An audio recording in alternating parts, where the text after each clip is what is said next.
Good afternoon, good morning, good evening, depending on where you are in the world joining us. I want to welcome you to our second virtual procurement talk. The theme of our event today is Procurement Nightmares, Trainwrecks, and Meltdowns, tales of lessons learned from all the craziness that we've experienced in our sourcing and procurement careers. We got the idea to host these events to bring the procurement community together and collaborate last year. We did a trial, we picked a few cities and hosted the events in person, and we got such great feedback that we decided we wanted to make it something more formal and launch the program again in 2020. We held our first event in February in Atlanta, and here we are now transitioning to virtual events. We're probably going to be doing virtual events for the next few months, so hope you enjoy our new format given the circumstances.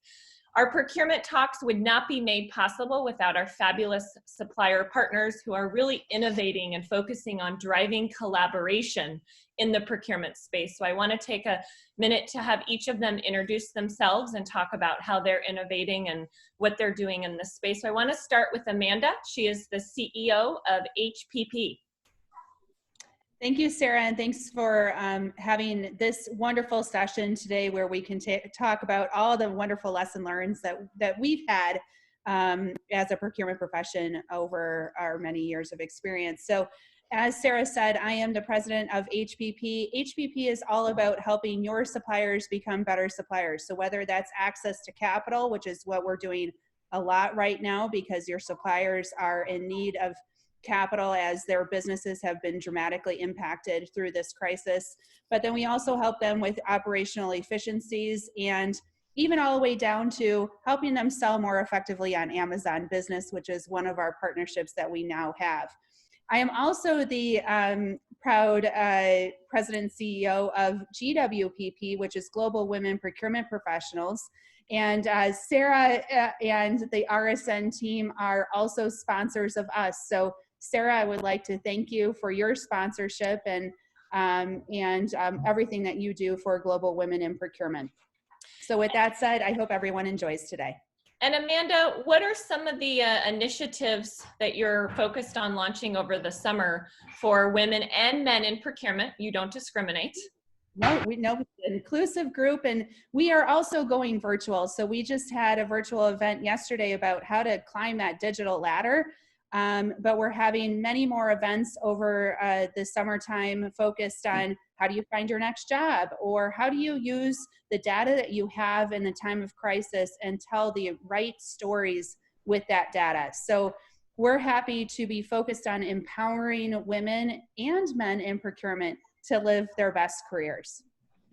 Thank you, Amanda. And GWPP has a very active LinkedIn community. So if you are not connected and engaged and want to learn more about helping women in procurement, you can find the group online.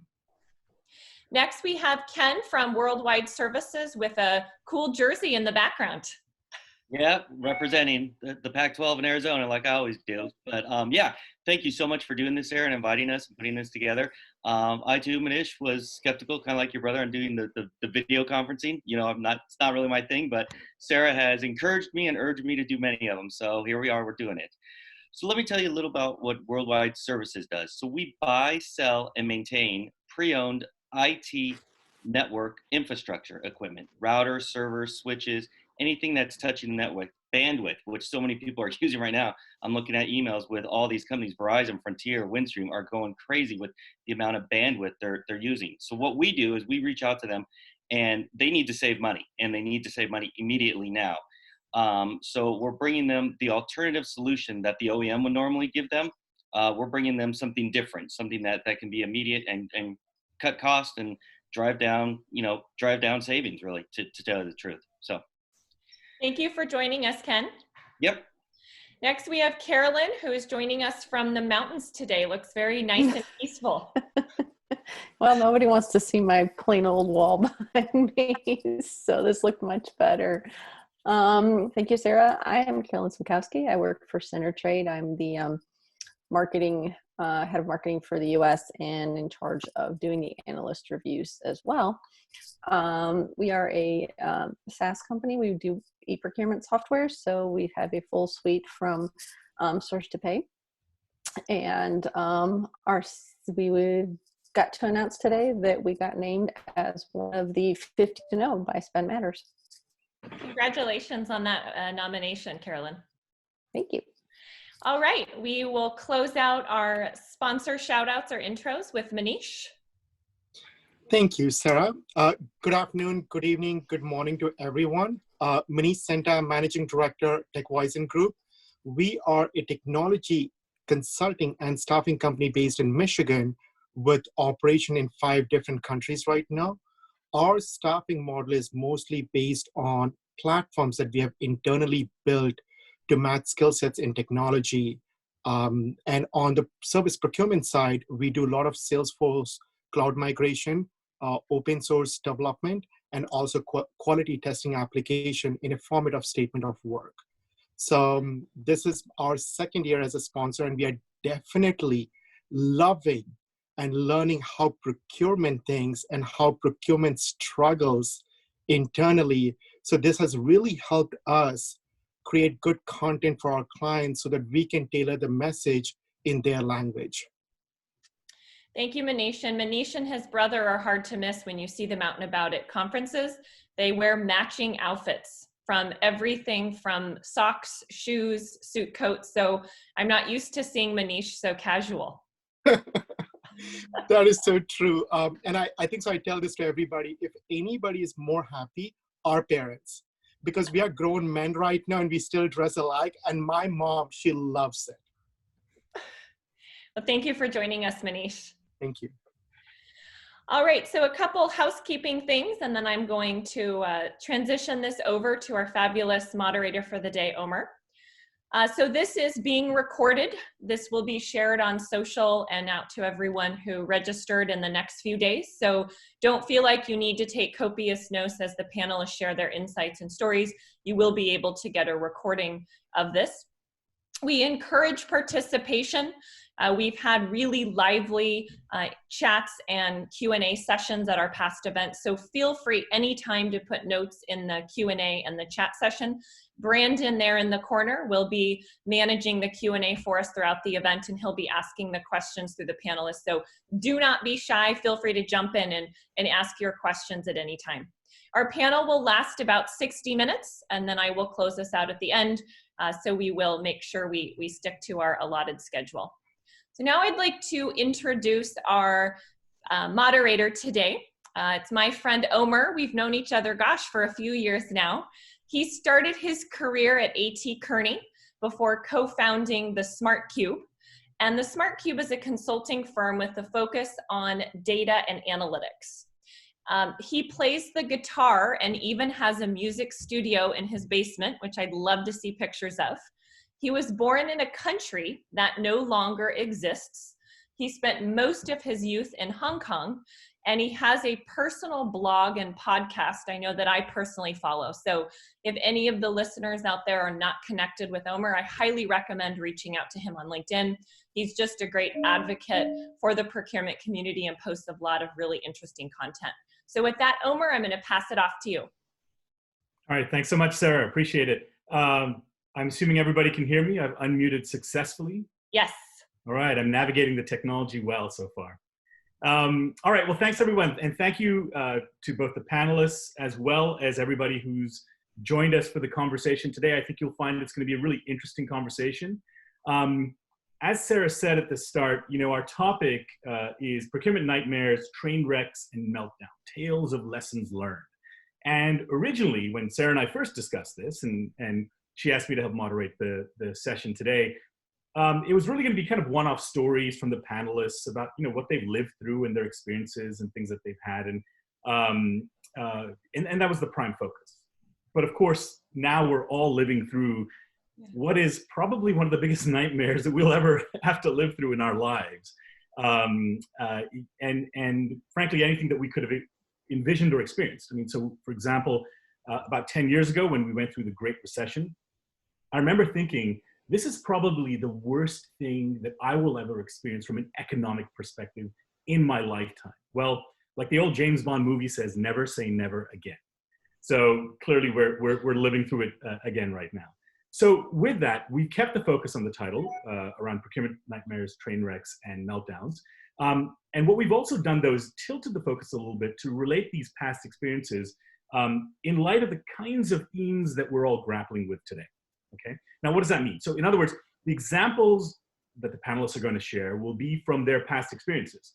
But the lessons from them should relate to some of the core issues or themes that we're all grappling with today. So there should be something that you can take away with you and apply it to something that you're grappling with today. So what are these themes that we're going to be talking about? So there's 5 broad buckets of themes that we're going to be going through today. So the first one is what I call the best laid plans. So these are situations where we've worked hard to develop plans, we've done our research, we've done our legwork, and it all ends up being for naught, right? Because some sort of a wrench is thrown in the works. And so I'll be asking some of our panelists to talk about their real life experiences in this regard. We'll then look at the next natural step from there, which is once you've sort of thought about the plans, is risk mitigation. And I know that's been on everybody's minds. I know everybody on this panel has likely been living their way through that. So clearly a material issue that we have to grapple with. So it'll be interesting to hear the stories that folks have and how that applies to today and kind of the key lessons and takeaways that we might have. The next topic will be around agility in procurement.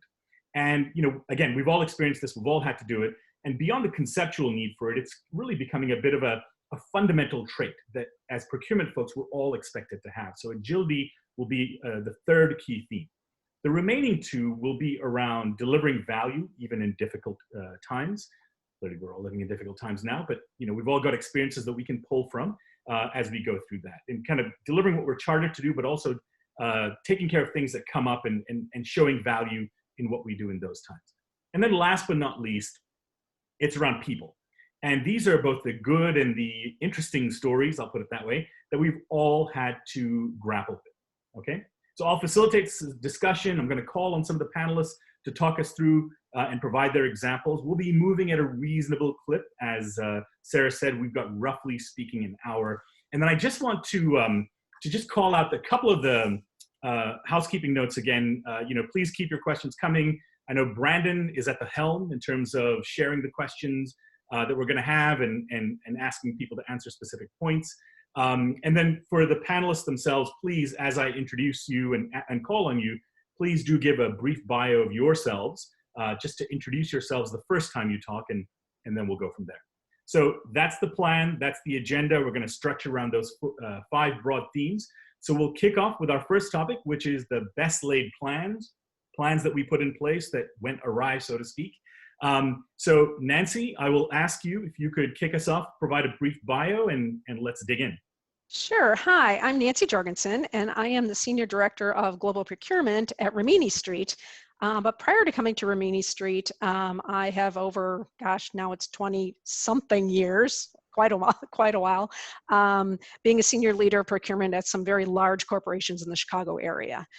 So I've kind of been there, done that in all different kinds of industries. And what's exciting now about my role is that I'm building the organization from nothing, building the team and the software and the solution, et cetera. I'm also a member of GWPP, like Amanda was mentioning, so happy to be with that group. So that's about me.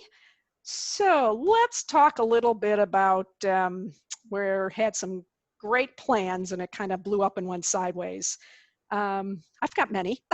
However, one that just always sticks in my mind is I had this brilliant idea for my team that I was leading at the time to get really our arms around rate cards for consultants and for legal firms. Always been a real challenge. Everyone was, you know, trying to pull out their hair, figuring out why we were being charged what we were and how many hours and what it meant and what were the job titles. So I actually took that upon myself to take that project because I was very intrigued by it. And I started poking around. And I was researching and looking at industry standards and reaching out to the suppliers, everyone that we had contracts, and many we did not have contracts with. They were just one-off one-off engagements. Long story short, what I found out after many, many, many hours of data diving is this, that often the consulting firms or legal firms, the titles of the jobs, of the positions, are not the same. So it's very hard to really have apples to apples to find out how you can compare those rate cards. In the end, I also found out through meeting with my business partners over and over on this, was that a lot of these relationships, especially in legal, where the relationships were really based on past experience that they had, perhaps a firm that they had worked with before, or they knew somebody that really had expertise specifically in that topic or in that job that they were looking for. So best laid plans really came down to spent a lot of time trying to research this and finding out that I could not align a specific rate card to a specific title of a position within consulting and law firms. So we just did a better job of managing when we were contracting with any of those to make sure that the requirements were there and that the rate was fair and aligned with our stakeholders on what the job was. That's a great example, and interesting how whatever we do from a planning perspective, the human factor, whether it's in the form of kind of how we designate our own levels or the relationships that we have, can always alter how you actually execute on those strategies and what ends up actually happening. Jeff, so thanks so much, Nancy. Appreciate that. Jeff, I'd like to call on you for examples that you would have around the whole idea of planning and plans that went awry. So Jeff Peters here. I bill myself as a procurement pragmatist, and I do that because Nancy, thought she'd been in the business a long time at 20 plus years. I've been a consultant for over 20 years, off and on, and also in industry for over 20 years. So I'm one of those consultants that has the benefit of having been a practitioner, and a practitioner who has the benefit, if you will, of having been a consultant as well.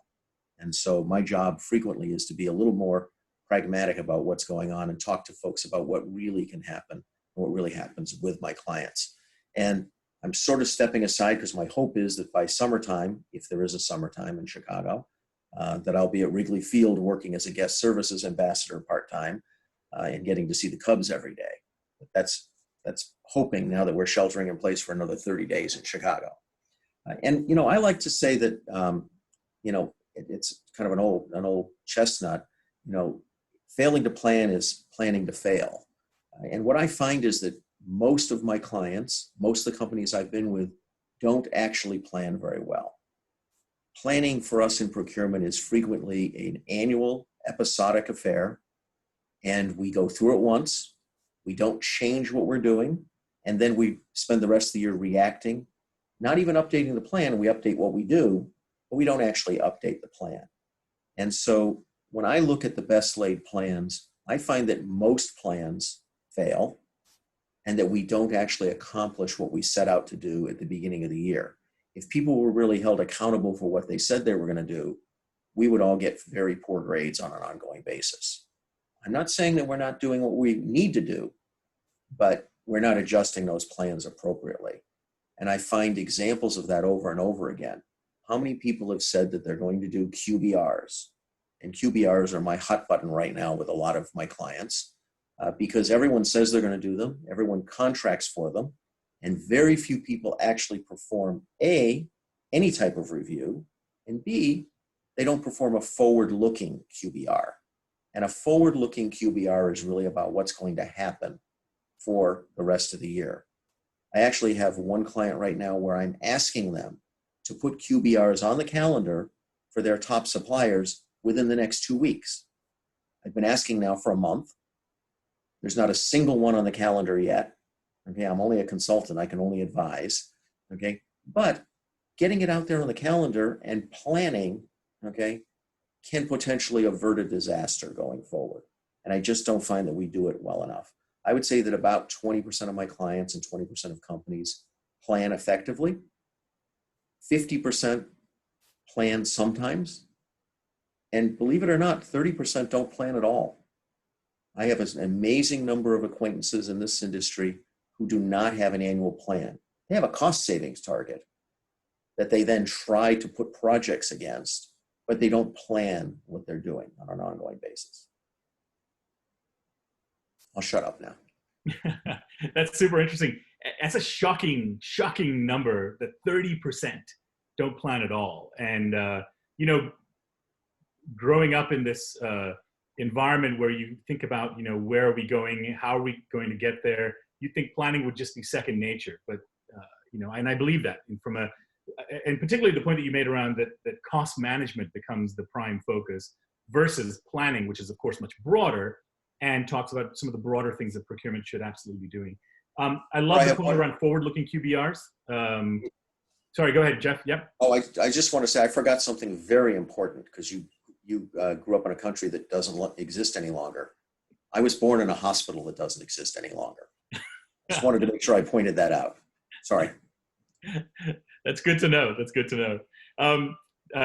Just very, very quickly, I love the point around forward-looking QBRs and living plans, dynamic, ongoing, revisited plans. That's really fantastic. I think it's a little hard to implement, but that's kind of the holy grail. We have to be focused on those and driving towards that on an ongoing basis. So thanks, Jeff. Those are good insights. I'd like to ask one more panelist to weigh in on the plans topic before we move to the next one. That's my old friend, Quave Burton. Quave, please take it away. You, Omer. Yeah, old friend, former Kearney alum. Let's see, I am currently the senior advisor of my own company called Procurement Perspectives, and I've been working with a number of global and international firms on their procurement transformation requirements and certainly needs. And I have been in the procurement space for over 20 years, leading procurement organizations as well as in the consulting space and leading a GPO. So a lot of fun and excitement in the procurement space, and similar to Nancy, also a member of GWPP. So trying to get more women into the procurement space. I think I went a little bit more tactical in terms of my example, and the example that came to mind in terms of, you know, the best laid plans was really around an early project with one of my last organizations that I worked for. We were finally able to get in and start working with the eCommerce team, helping the marketing team. They had an ask, they had a budget. They said, sure, fine, begrudgingly, we'll work with procurement. We were so excited to work with them that we were like, okay, what do we have to do? We need to do some auctions, we need to do this, we need to do that. And we did that, but we didn't really think through the lotting strategy. So, you know, we're looking for iPads and all sorts of technology kind of giveaways that we're going to be sharing with our customers. And we didn't properly come up with our lotting strategy because we didn't really think about it. We were just so excited to get to the dance with the business and go to market that the team didn't adequately develop the lotting strategy. You know, what are the big lots we want to go with maybe last, and maybe make or suggest that the suppliers participate in some of the little smaller ones that they didn't want to participate in. So although we saved money, we didn't optimize our savings because we really hadn't taken a step back, gone slow before we went fast, and then really executed. So I think that the key learning for us was when we were called to task, we were able to come together with the business and develop and drive, you know, value and deliver savings. So that was in the win column. But in the optimizing how we went to market, really taking that extra care to look at the market, figure out your strategy, and develop the best approach was an area of opportunity for us. That's interesting, almost like a strategy within a strategy, to think through how to go about approaching it so you elicit the best outcome that's there. That's super interesting. So thanks so much, Nancy, Jeff, and Quave for your insights there. And clearly a lot to think about in terms of how we go about planning, you know, not only what we do, but then even within what we do, the strategy within a strategy idea. And then, of course, aligning that into something that is ongoing, that's dynamic, and that we're thinking about. And of course, accounting for the human factor, the people factor that Nancy raised right at the beginning. Okay, so if we think about that from a planning perspective, if we thought that if we're grappling with those issues, once we're past that, there's typically our plans have gone awry, we've got to do something else, or some environmental issue has come up and we need to react to it. And clearly then the issue of risk comes up, right? So risk mitigation becomes a prime consideration. And so you know, as we sort of think about risk, I'd like to call on some of you to comment on that issue of risk. What experiences have you had from a risk mitigation point of view where you had to react quickly and help mitigate risk? And what are some of the lessons learned in doing so? And Naila, I'd like to ask you to kick off our conversation there.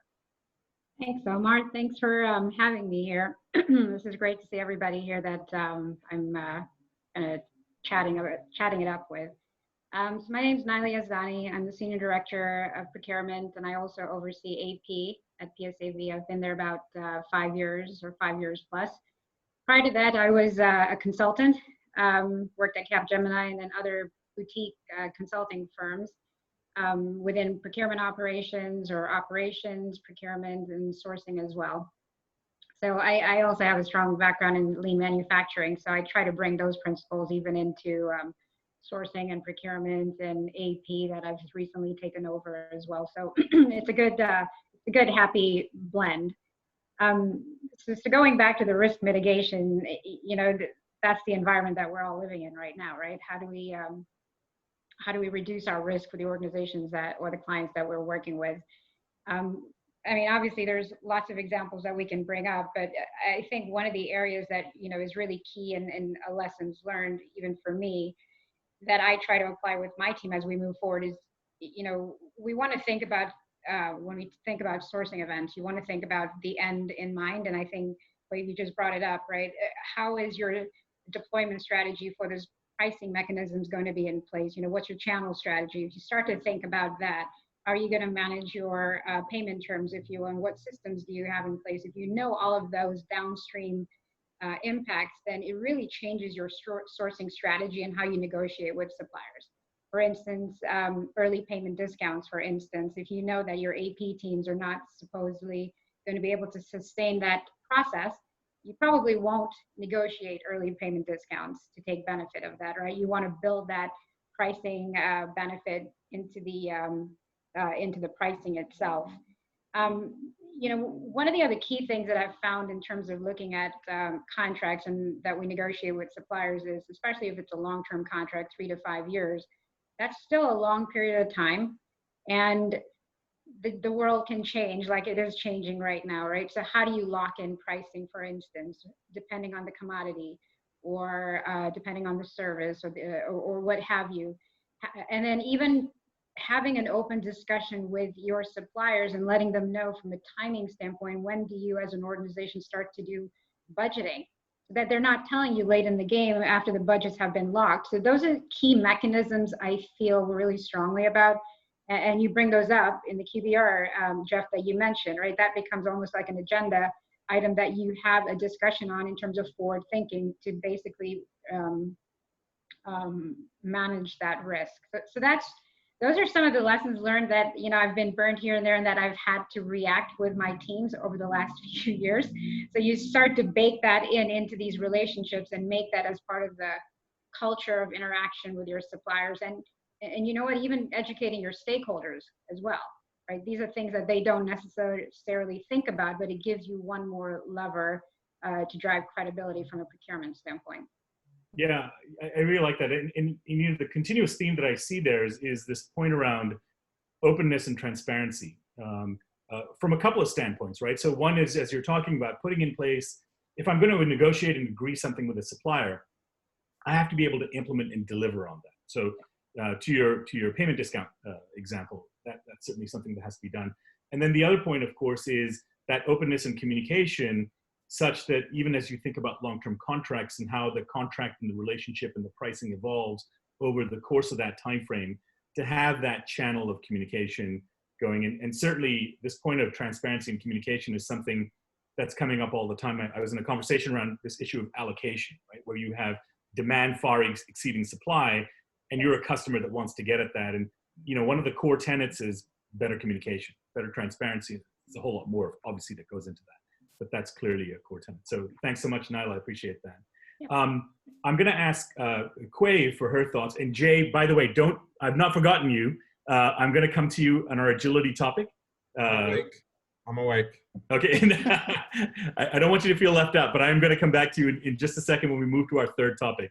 But Quave, if you could jump in, talk a little bit about risk and your perspectives there and experiences there. Okay, so around experiences, let me set the stage. We had planned to upgrade our ERP system, had worked closely with legal and procurement. So it was me and one of our counsel in the box negotiating with one of the major ERP providers, had gotten a really great deal, focused it on their end of quarter, end of year. So things went really well. We're excited about that. The business steps in and decides they already know who they want to use to implement this new ERP, not only upgrade, but new modules. And so they kind of push me and they push legal out of the way and they start going direct, and they're really about ready to be done. And they're like, okay, we've got a contract. And I'm like, whoa, whoa, whoa, what happened? Like, we're going to give back all the gains we got securing like a good deal here, giving it away on the services side because we didn't have very strong requirements, deadlines, deliverables. We didn't have a good understanding of who were going to be the team on the ground. And so tried to get that in on the back end, a little kludgy, got some of it done, but it really, when it came to holding the supplier accountable to what was agreed upon, we had a difficult time, and it made for tenuous relationship at best, and it kind of fractured along the way.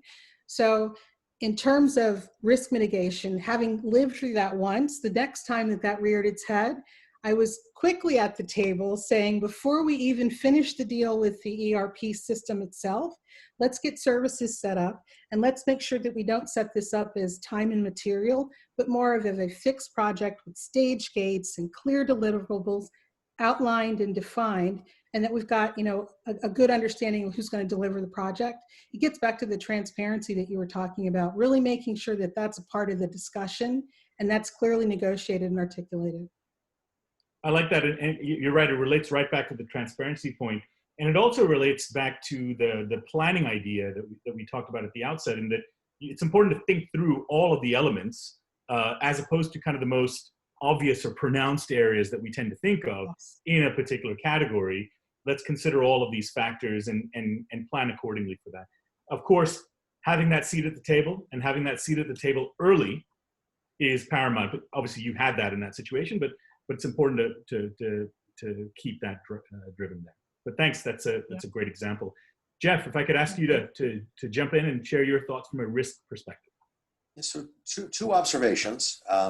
Although I should mention that I'm also an ATK alumni, just so that we get that out. There's a lot of that, but an alumni, not current. So I'm reminded of a client, and some of you may have heard of this, who had one of their dies set up at only a single supplier in Ohio. And as a result of not being able to make seat backs, General Motors had to idle 2+ production plants for over 3 weeks a couple of years ago. And that was a direct result of not following their internal risk mitigation policies that did not allow sole source suppliers. And I want to use that as an example because I actually happen to be a fan of sole source suppliers when it's appropriate. But I find that, and this is particularly appropriate here for COVID-19 world, we're going to see a lot of pressure to drive costs down in this environment. And there's a number of different types of companies you're going to see out there. You're going to see benevolent companies that are looking to collaborate with certain key suppliers and maybe even make things right. I have a client who has on-site services from their cafeteria workers and their food service workers. And they negotiated a deal with that supplier whereby the company, okay, in this case, the customer, picked up 3 weeks of salary for everybody who worked on site at their normal hours, if the company itself would agree they were going to pick up 3 weeks. So that those people were protected for the first 6 weeks of shutdown at a minimum. That was the initial negotiation. They're going back to talk about more.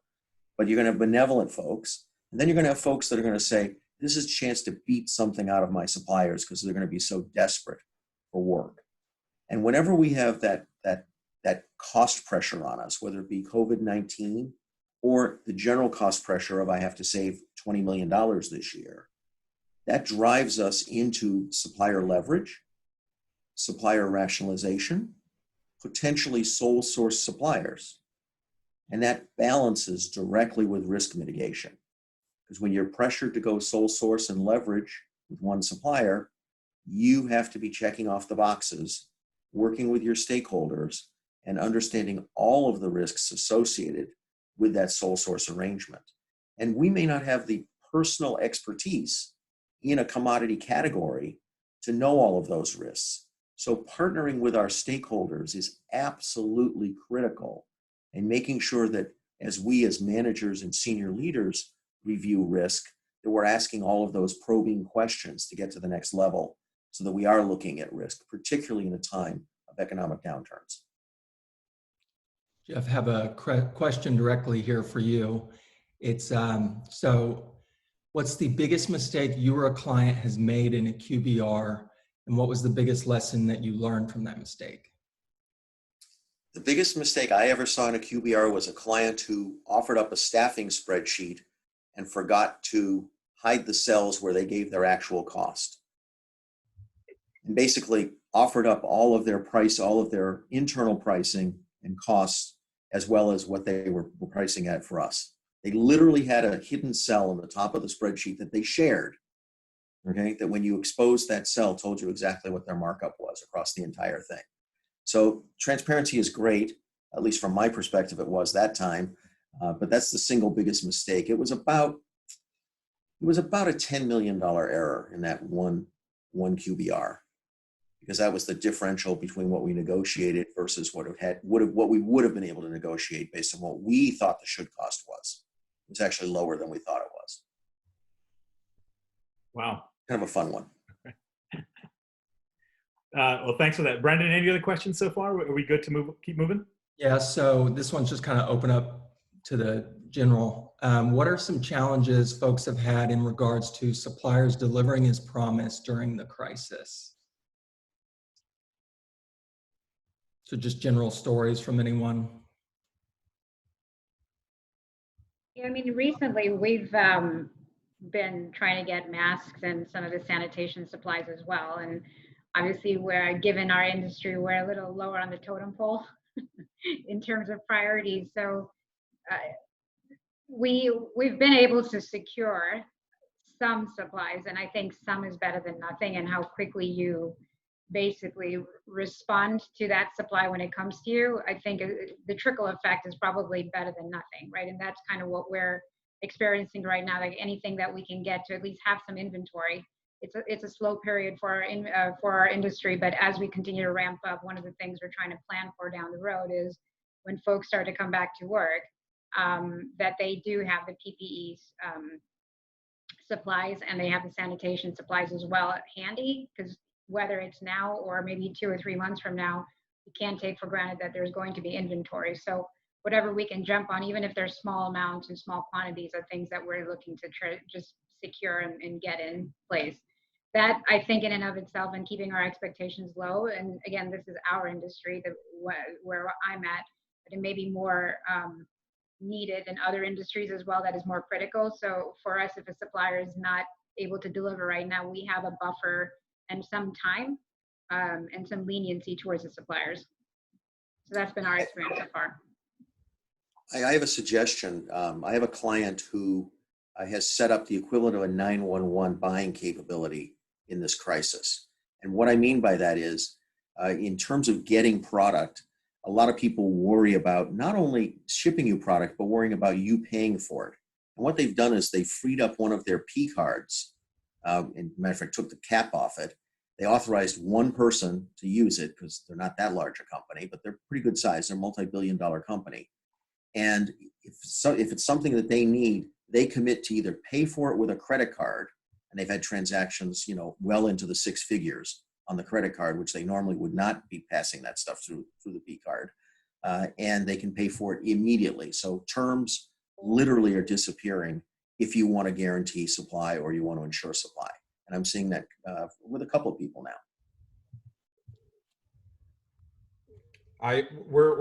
This is Jay Sklar, by the way. I'm the Chief Procurement and Real Estate Officer with Hub International, based out of Chicago.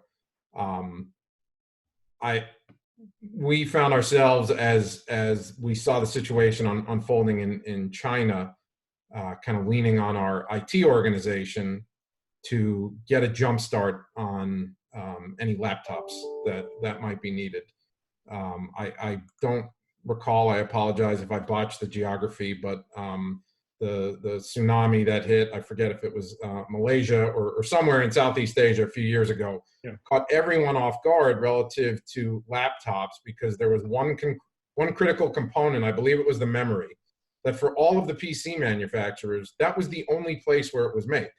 So you had your IT organization saying, hey, no problem, we get our PCs from China, or we get our PCs from wherever they were getting them from. But that critical component was unable to be provided. So inventories got depleted right away. So I felt like we did a real good job in the weeks leading up to all the sort of shelter in home and situations where we were able to transition our workforce to fully work at home, with the exception of a piece of technology that my team manages directly, which were mobile devices and hotspots. More than anything else, with hotspots, we found we had some employees that, depending on the role that they're in with the firm, they didn't have internet at home. So we had a laptop for them, and they couldn't connect it to anything. And as we started to figure this out, the mobile providers that we had partnered with said, "Hey, you know, we're on back order now." So we did have to shift gears. I would say it felt like a nightmare for a couple of days, but we were able to shift gears, and we got a hold of our road warriors and said, "Hey, your wings are clipped for a few weeks. We need you to drop this device in an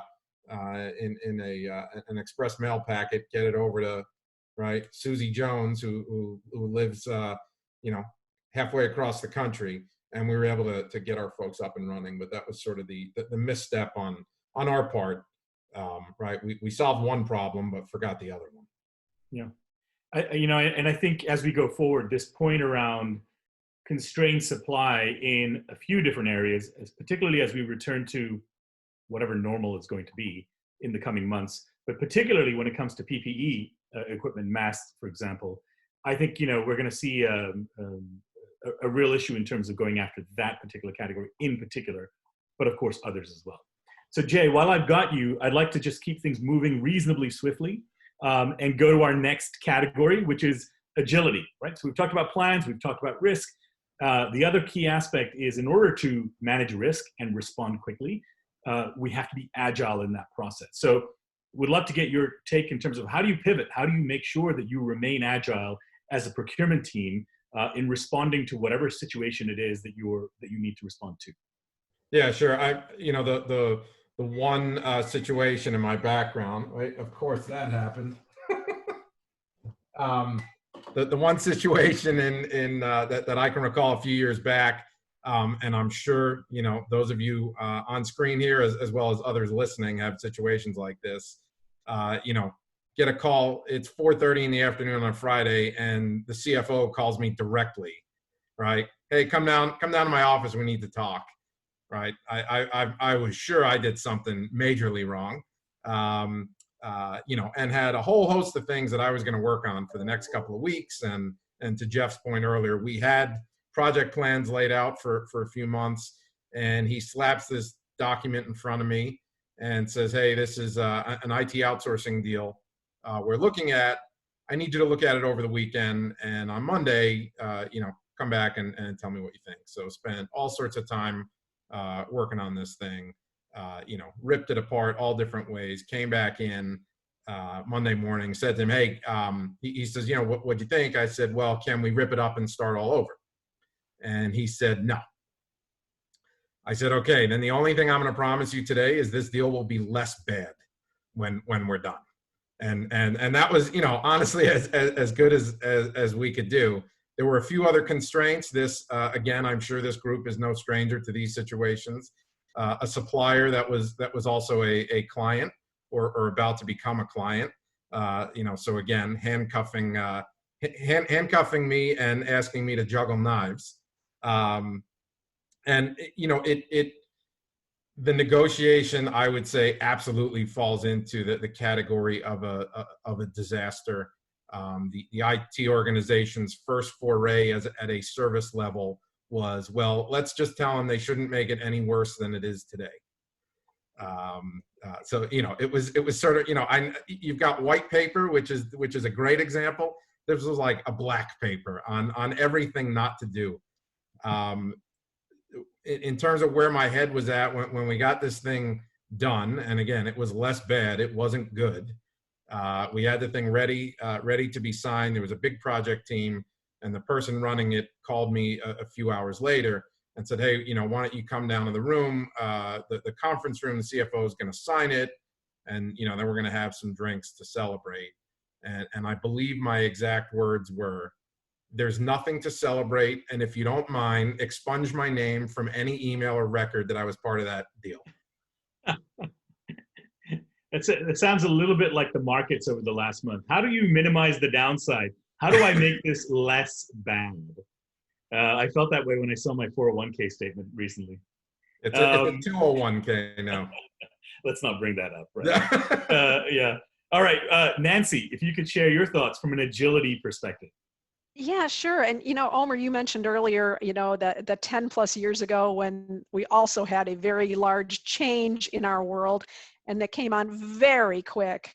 At the time, I was working for a very large company in the Chicago area that manufactured recreational products, high dollar recreation products, which are all, disposable or dispensable for people to buy. And at that time, people were having a hard time even affording their mortgage. They certainly weren't going to be buying these large recreation products.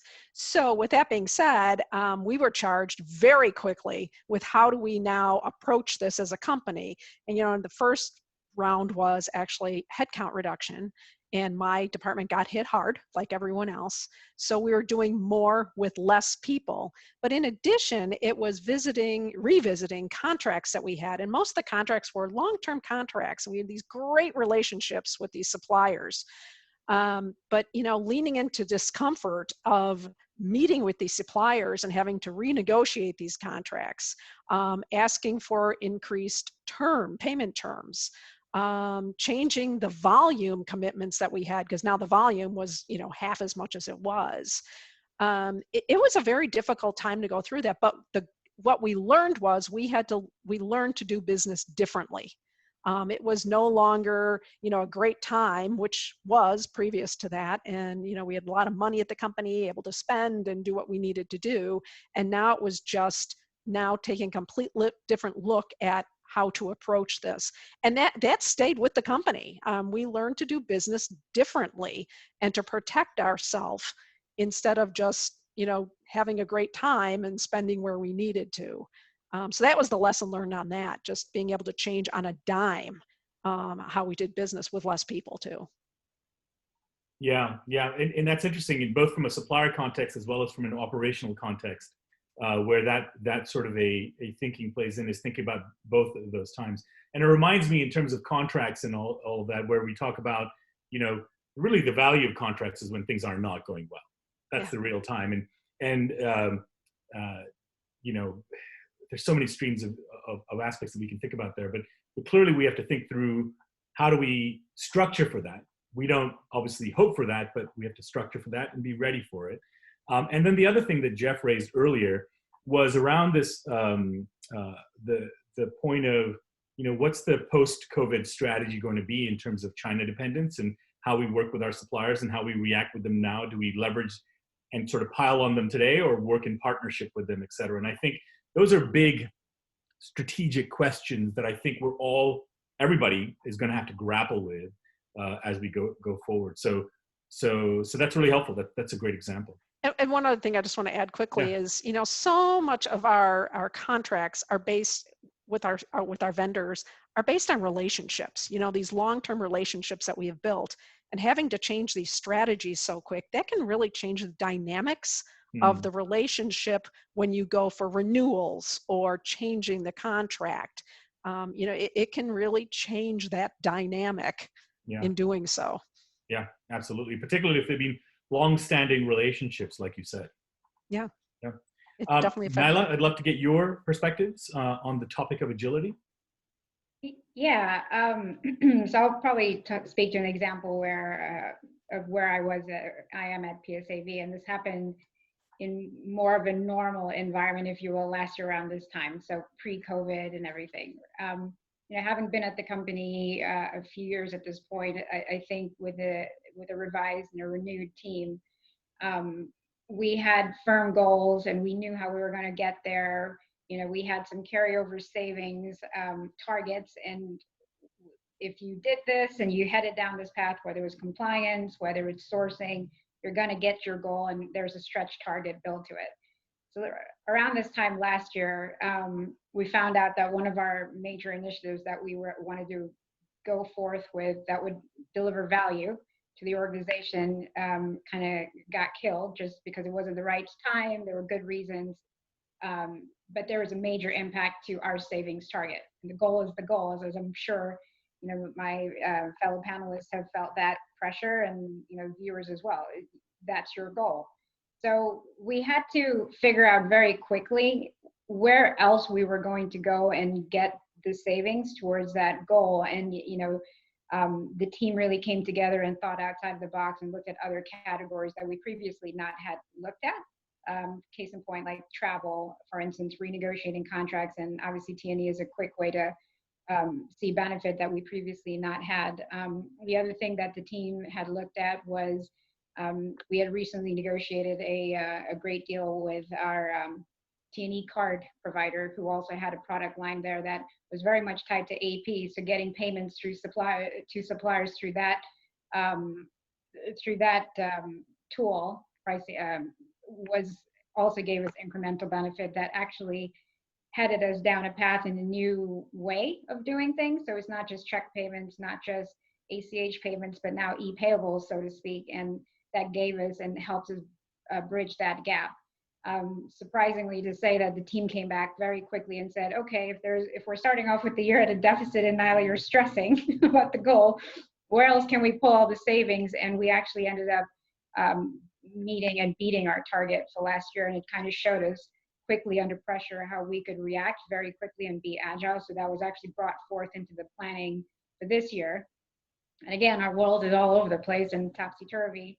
And so we're having to relook at that plan and figure out where else are we going to, I mean, you can't really deliver savings if you're not spending money, right?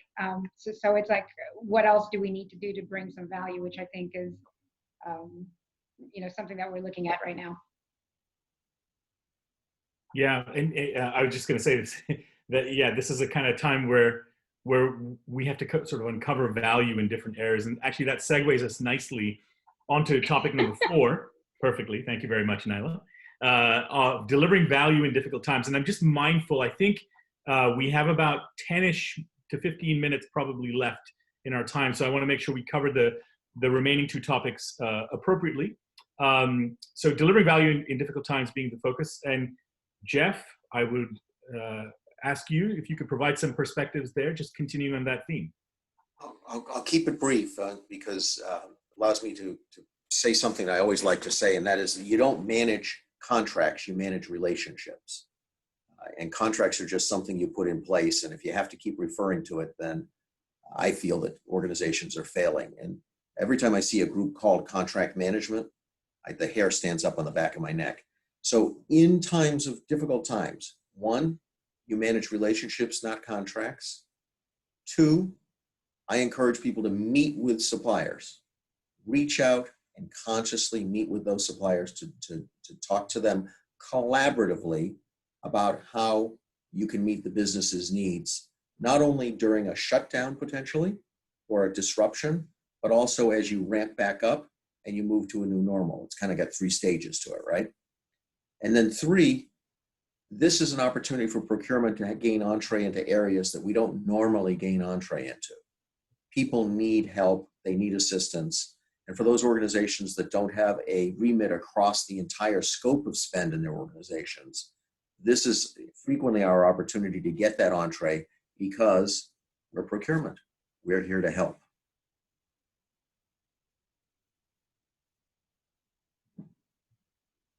Sorry, I lost my mute button there. Or rather, I lost my mouse. Hazards of work from home. A great example, and that's actually something that I've been sort of turning over in my head recently is, will this new environment change the way procurement is perceived. And I think in some organizations it will. I think it sort of brings the function to the fore, so to speak, and I think it's a good time to use the term appropriately, capitalize on that as a function and as practitioners in order to improve the brand credibility, if you will. Nyla, I'd like to come back to you on your thoughts from a value in difficult times perspective and kind of how we're living through all this, whether it's now or a past example. Yeah, I think so. Now that I oversee AP as well, right? Where I've been able to draw close alignment to bringing value is what can the procurement team do to help with suppliers discussions on cash and holding on to cash, and to the point of Jeff that you had on relationships, is leveraging those relationships, right? Oftentimes in previous organizations, you've had like the AP function separated from the procurement function, and then it's we kind of brought in hindsight or on the tail end of those discussions when the supplier is now escalating to procurement because they're simply not getting paid on the terms and stuff that are out there. So those have been an area of focus for the team here. But back to the plan that I mentioned, we had this great sourcing plan. We've got month over month, this is our pipeline and everything. Well, guess what? Now that there's not a ton of buying going on right now, I think our plan right now is when we come out of this, which we will, right, is how will our organization start to buy more consistently with the controls, and not just within the US, but at the global level. So the silver lining, the unfortunate silver lining through this process is it's brought, I think, us as a company globally together, right? And the amount of conversations I've had with the global teams and my financial lead counterparts, I think it's creating a connection where these sourcing events are no longer North America centric, but they're globally going to be set up at a global level so that we're all on the same platform as we move forward and have the same buying controls. So as revenue continues to come in, the spend is still getting managed through the same controls so that the profit is going to be just as high, if not higher. Yeah. So more careful control, and I like that. And there's so many flow-on implications, right? I mean, back to the point of even from a supply chain point of view as to where the prominence and dominance is going to be. Whereas a lot of companies have focused on kind of China because of the low cost aspect. Are we going to now see a shift? Are we going to rethink differently in terms of the total definition of cost and how you think of value? I can use that term very broadly, and the implications there. Jay, would love to get your perspectives here as well. Yeah, sure. Prior company or companies a few steps back in my career was asked to sell the corporate jet. The CEO was getting stranded on a few trips. They were literally traveling around with spare parts in the trunk. This project felt like a lose-lose. I mean, we were really trying to get rid of a dog of an asset. There was a bit of a time constraint for some, I guess, preferential tax treatment that no one told me about until we were about 2 weeks away from that date. And in trying to get smart on this topic, realized I was stepping into a minefield. Looking at invoices and trying to ask why there are red box fees on the invoices, and having a pilot tell me, well, Mr. So-and-so likes watching movies when he travels. And I said, Mr. So-and-so can buy the damn studio. Stop renting movies for him. Long story short, got the thing sold. We actually flipped into a fractional share program. I did retain the job. My job was a stressful couple of weeks, and at one point when my favorite part of this project, came home, was talking to my wife over dinner. How was your day? Hey, fantastic. I saw, and I don't remember what the amount was, but I said something like, we finally sold this thing. We got, I don't know, $12 million for it. And my son, who was about 10 at the time, was walking past the kitchen and says, $10 million? We're rich. I love that story. And I find it, I'll just share one quick anecdote where I have a similar corporate jet story, but not with quite the happy ending that you just mentioned, where in one of my early days when I was in consulting, I was a lowly associate, and we were looking for near-term cost reduction opportunities at this client that was in massive trouble. Turns out they had 12 corporate jets, okay? And I forget the exact numbers, but I basically did the calculation, and fractional ownership was early in those days, right? This is how, I know, Jeff, you talked about being in consulting a long time. I think I'm probably running close to you in terms of how long I've been in consulting, just my boyish good looks. But fractional ownership was early in those days, and I did the whole calculation. I said, you can sell them all off, you can keep one. Actually, no, I didn't say. I said you can sell them all off, and you can get equivalent usage from the fractional programs that are there. And you will save whatever the one-off asset cost was, I don't remember what it was.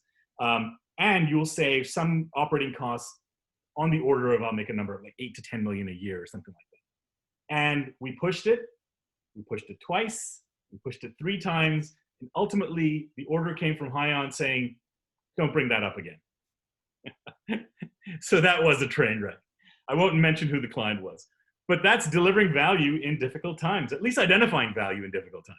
So, all right, we move on to our last point, and I know we've got a few questions as well, so I'm not sure if we'll have time to go through all of those, but the last point is probably the most important, which is people. And I know, Nancy, you kicked us off with the topic of people. We're gonna come back to it, and Quave, I'd like to ask you to jump in and provide your thoughts from a people perspective of interesting stories or experiences you've had in that regard. So one of the things that kind of has been a theme in this discussion, I think, Nali, you were talking about it, is procurement doing more than, quote unquote, just procurement, and showing values to the organization in other ways. And so on my teams, that has definitely been one of my calls to action. So I'll leave that there for now, and I'll go back to where this started. So we had done a lot of deals, or tried to do a lot of deals, only to get hung up because the CIO or the CFO or the COO was not available to ink the deal. We missed the quarter end, we missed the year end, and so therefore the deal was now off the table. You can imagine what suppliers those were. So talking to one of the guys on my team, I'm like, this is just ridiculous. I mean, we spent a lot of energy collectively over a lot of time only to have this be a reoccurring theme. He had just recently sold his house, and he's like, you know what? When I sold my house, I did most of that stuff on my phone. Like, I use document management through the realtors. And I mean, they're very strict about that. I signed it on the phone. Everything went through. Yeah, of course, I had to go in and finally do the ultimate paper stuff, but mostly I could do a lot of that back and forth and authorization on my phone. I could pass a contract or an agreement on my phone. And I'm like, So we had done some work with legal. We talked to our legal colleagues, and then we started doing some digging and talking to some of these document management organizations out there. I'm not proposing which one, but there are a couple out there that are really good.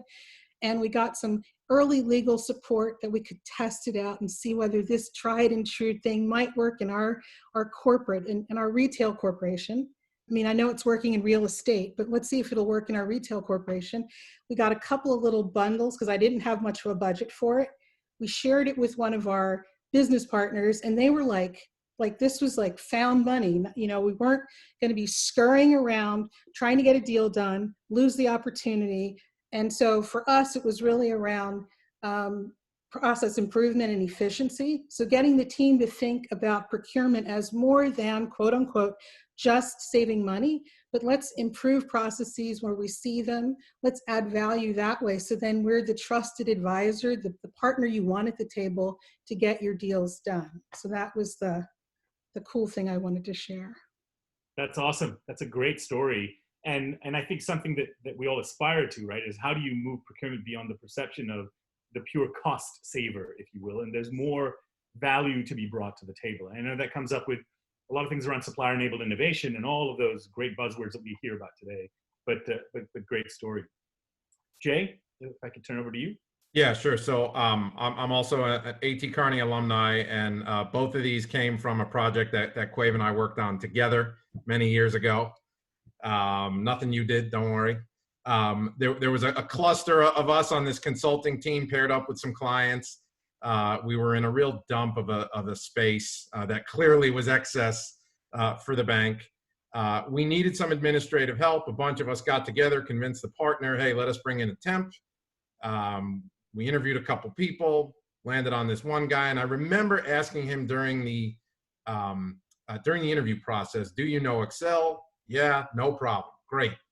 The cue balls were like 6 feet high, and I had given him something to do, and all of a sudden I hear tape going. And I walk over and I'm like, hey, what's going on?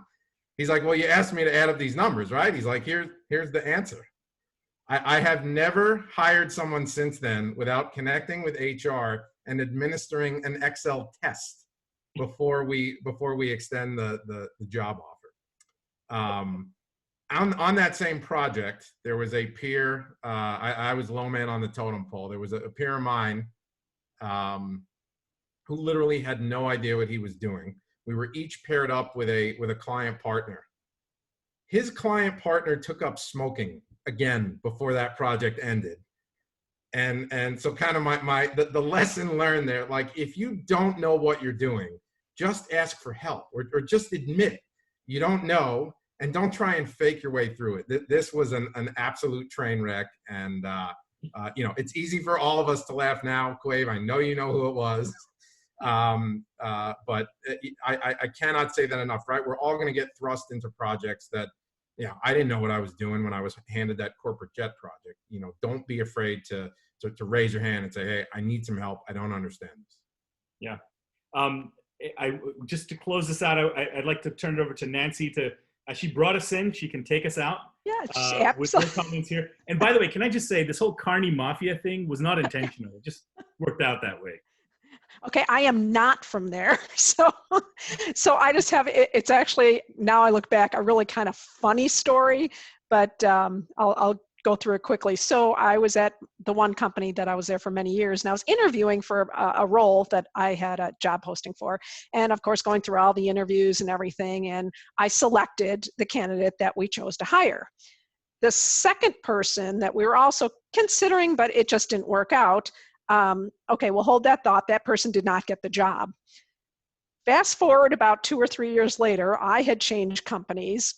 I walk in the first day to get introduced to the team that is now reporting to me, and here is that person that I did not hire in my previous company, and she remembered me and was kind of called it out to me right away, which I thought was very interesting. Only also to make this situation even worse was there was a whole group of people that were now reporting to me that also were very unhappy with their jobs and in their roles. So I had to take on all that, trying to calm down and build this team or rebuild the team that was there trying to work together, that didn't want to be there and didn't want to work together. Long story short, it got so bad where before I got there, actually what I was trying to manage were even within the team, they didn't get along, and they literally were like fighting, which I've never seen before with people in their 30s and 40s should not be behaving that way. Got to the point where I had gone through everything I had learned as a leader on mentoring and working with them and everything I could separately, together as a team, everything to make them one cohesive team working together. And it would get better, and then it would blow up again. I got to the point where I had to put my mom hat on. I literally put 2 of them in a conference room together and said, I am shutting the door. You are not coming out of here until you work this out between the 2 of you. And they looked at me like, are you kidding me? I said, this is ridiculous. You are adults.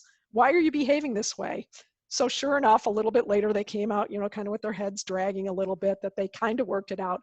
Only then to find out that this person that kind of was the ringleader on the whole thing didn't even want to be there and was looking to leave the company anyway all along. So ultimately that fixed it, fixed the whole situation. And now that I look back at it, I'm like, really? Be an adult, act like you should. Wow, well, thank you, Nancy. That I think that would qualify as what we call character building stories, where that's the time when you probably learn the most about how to manage and work with people and get things done in challenging environments. All right, so I think, so that actually brings us to the end of the formal structure of our conversation. I don't know if do we have time to take questions right now? Omer, we've got about 5 to 7 minutes left, and I know we have a few more questions coming in. So Brandon, why don't you? I know some were directed at specific panelists and some are more general. So during a time of supply chain disruption, securing materials is obviously the key to continuing manufacturing operations. A couple questions for you around that. What strategies have y'all used with your key suppliers to secure a supply? And then also, how did you assess which tier of suppliers to work with and which materials are critical? So I'll jump in. This is Quave. A couple of years ago when the Leuco dye, so not COVID-19, but Leuco dye was in short availability. There were limited number of suppliers that could provide that, and that was important for receipt tape. And so I was supposed to be going to market to source that category, not a good time. And what we ended up doing was going to a supplier that had alternative relationships, and they had divided the market geographically. And so we were able to exact a savings, believe it or not, because we were able to work with an incumbent supplier to have them look at their portfolio, shift around who they were supplying to in that instance it was us, work with their partner to say, instead of shipping things, because they also had logistics costs to think about, instead of shipping things to another company that was in the West Coast, we'll take this East Coast company, we'll give the West Coast company that had a similar volume to one of our partners, let them supply them, kind of did a flip-flop. So it was going in and looking at the logistics costs, adding that onto the pure sourcing costs and identifying opportunities.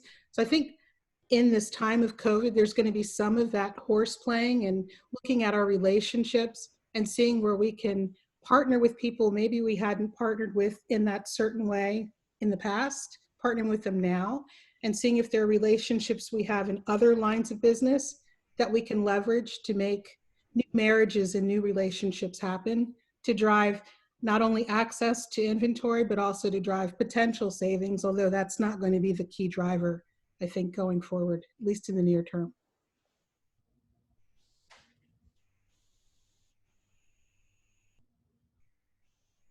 So general question, what are your top 3 areas of savings you're going to be looking at in Q2 2020? Or I guess which 3 categories are in your top tier in terms of looking to review for potential savings?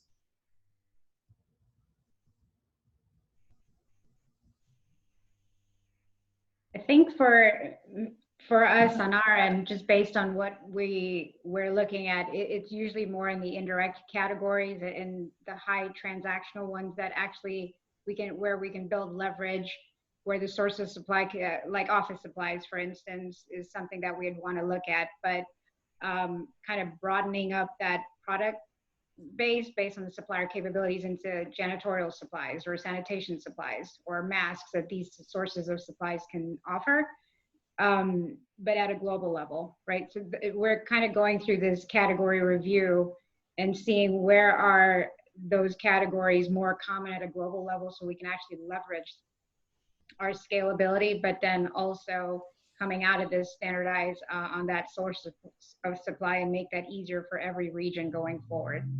So I would say something like office supplies, I would say MRO, there are some other direct categories that are more on that is tied to more PSAV, like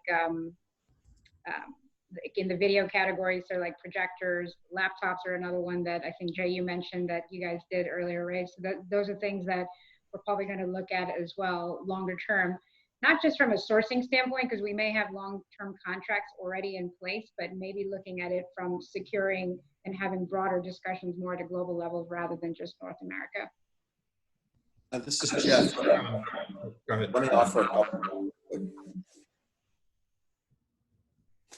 Just to pick on one category, for us, real estate is a big chunk of my role, and what's happened in the last couple of weeks has made things very interesting.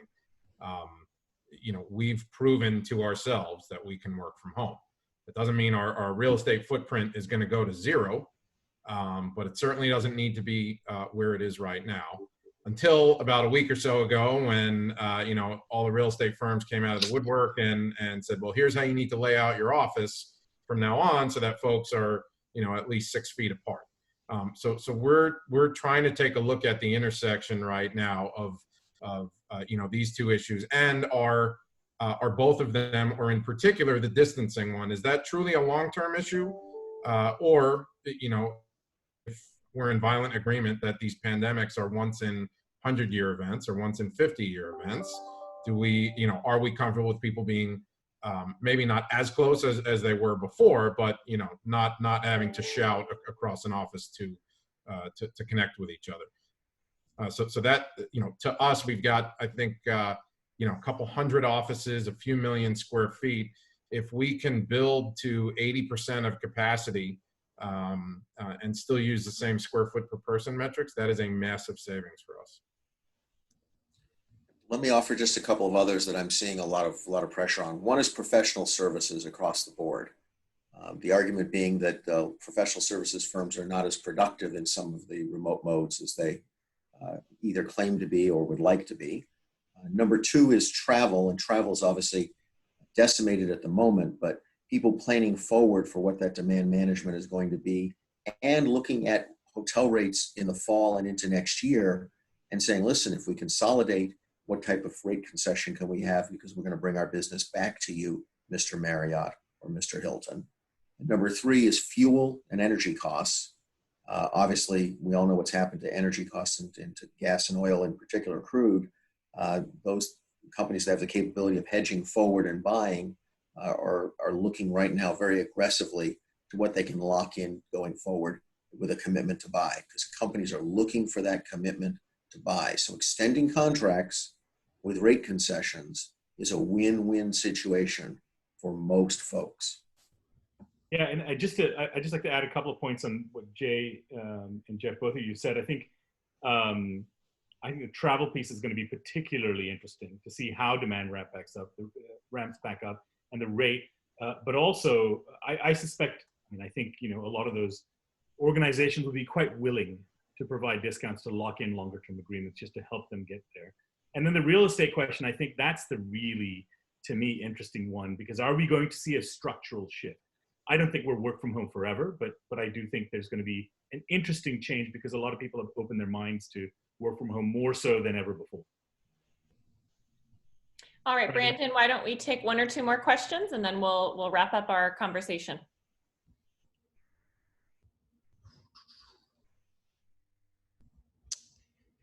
General thoughts on the risk of overbuying.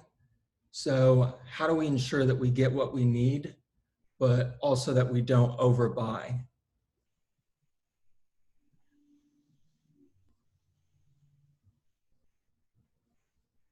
I think in this environment, the strategy should, or again, depending on what you're buying, is at least what we've adopted is just in time, right? I mean, you don't want to be overbuying, but one could argue that if you're talking about masks, you definitely want to overbuy, and those are supplies in our environment today, right?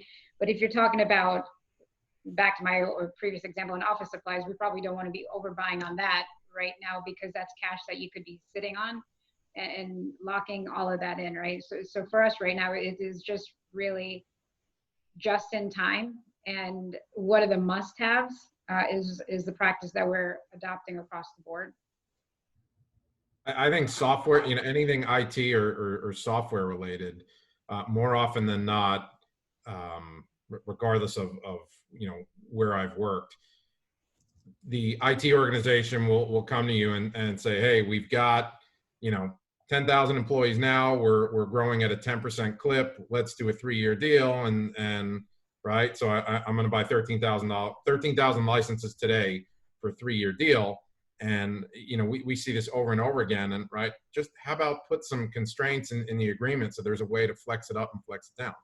And again, as much as everyone thought 2 months ago, hey, we've been growing at an X% rate, right, I'll pre-buy through the rest of the year, when things like whether it's layoffs or freezes on new hires, or just clients that you're servicing drying up, that maybe whatever product or service you needed was a function of those, to not have a mechanism to true up in both directions, I think is a mistake.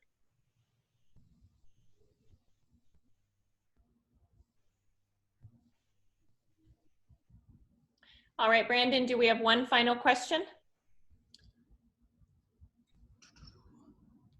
So similar, what are your thoughts on the risk of overbuying? Oh, I already asked that one. Let's see here. Example of a situation where you found out the supplier contract for a critical item expired and market pricing had gone up significantly. How did you mitigate the situation in order to avoid taking a big price increase?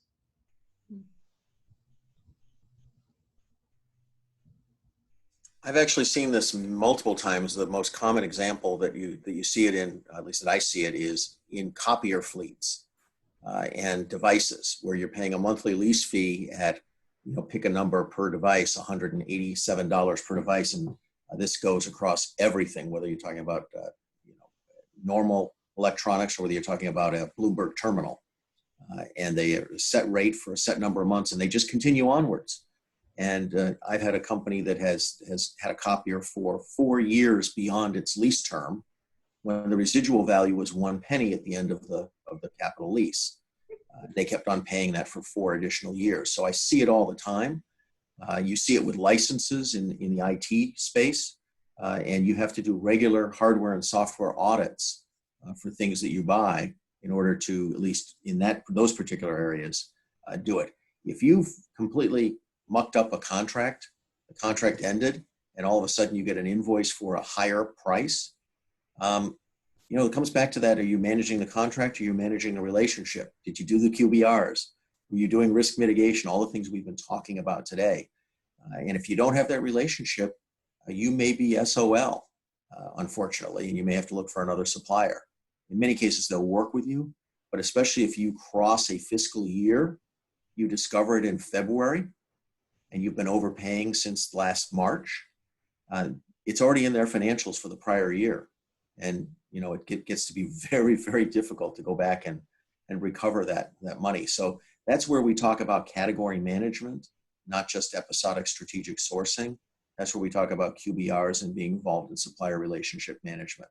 So if I'm in that situation, I'm not managing end-to-end in procurement. And that's my goal. Hey, Jeff, is SOL a technical term? That's a technical term that we use here in Chicago. That must be a Carney term.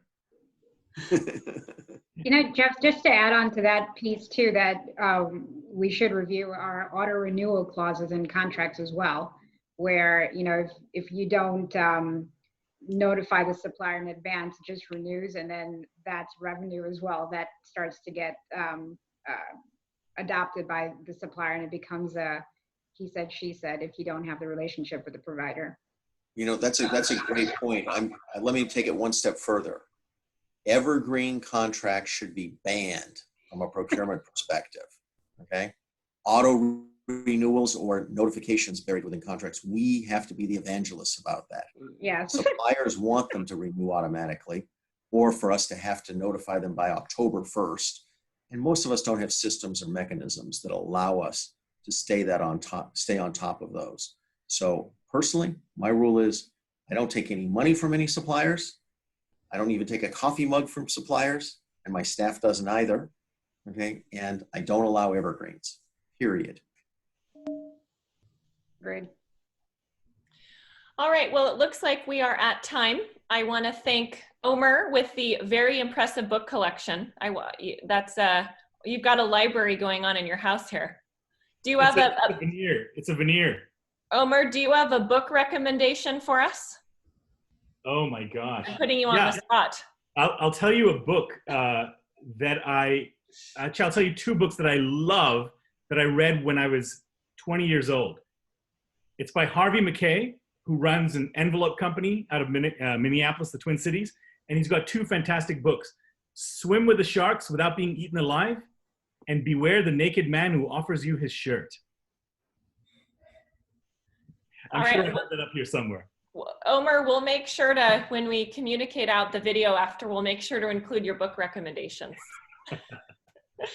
Thank you to our panelists very much for letting us come into your homes today for about an hour and a half and share your thoughts and insights and stories. Brandon, thank you for managing the questions and the technology today. We will be sending out a video in the next few days. This will be posted on YouTube so we can share your thoughts and wisdoms with the greater procurement and sourcing community. Our next procurement talk is May 26th at 4 Eastern Time. The amazing Anna McGovern, who's on today, will be moderating our panel. We've got a good mix of people to share some more train wrecks and nightmares. So with that, I want to thank you all very much for your time and enjoy your evening. Thank you. Thank you. Bye. Bye. Thanks, guys. Bye.